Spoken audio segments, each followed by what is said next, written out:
भगवान है ये, और नंदी को तो हम भगवान शंकर का गण मानते हैं, तो ये तो सब जानते हैं। और आगे चले और बताइए, और कुछ आपको विशेष कुछ पूछना?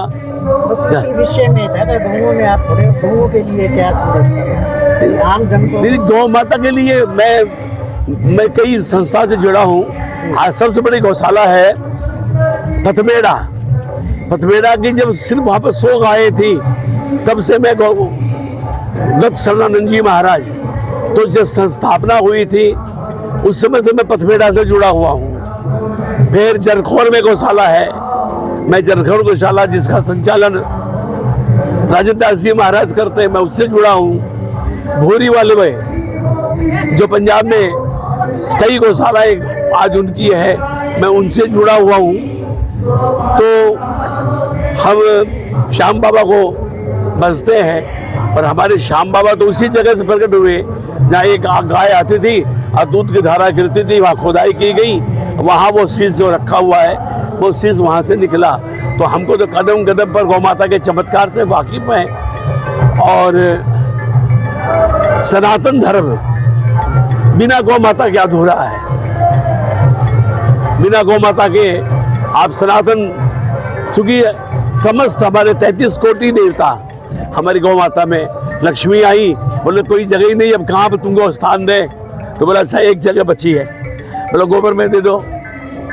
तो गोबर में लक्ष्मी का वास, आप गौ माता, लक्ष्मी का वास गोबर में, गाय माता के गोबर में। इस चीज से गाय माता के महत्व तो हम समझ सकते हैं।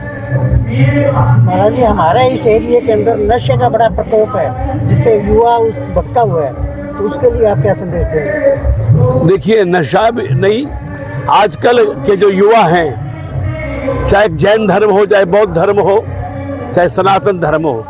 अभी मैं जैन धर्म में भी गया और वहाँ के मिला, और अभी 3 मई और 4 मई 2025 मैं गोविंदगढ़ जाऊँगा, पंजाब के गोविंदगढ़, जो जैनों का बहुत बड़ा उत्सव हो रहा है।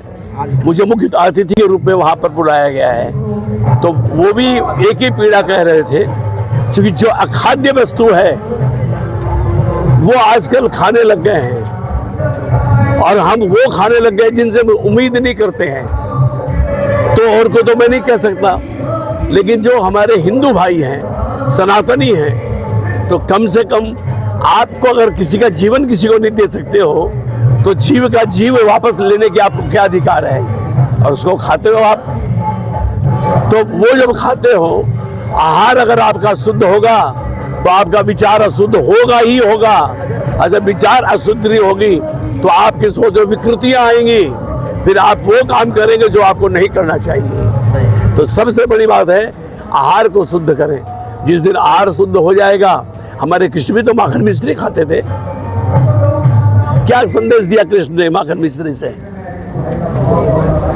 महाराज जी, सनातनी होकर और काफी जो है वो पशु को, आज के समय में एक बूढ़ी गाय है, खाली उसके गोबर का उपयोग आप करें तो अपना खर्चा वो निकाल लेती है। एक गाय का आज के समय में 50 रुपया एवरेज, आप एक गाय का 50 से 60 रुपया मानो। वो तो ये तो बूढ़ी गाय तो ये नहीं कहती है कि हमको तो काजू किशमिश खिलाओ, थोड़ा सूखा चारा दे दो, थोड़ा खल्ली डाल दो, थोड़ी चुन्नी डाल दो, चुन्नी में दाल का पाउडर, थोड़ा नमक डाल दो, वो उसी में संतुष्ट हो जाएगी।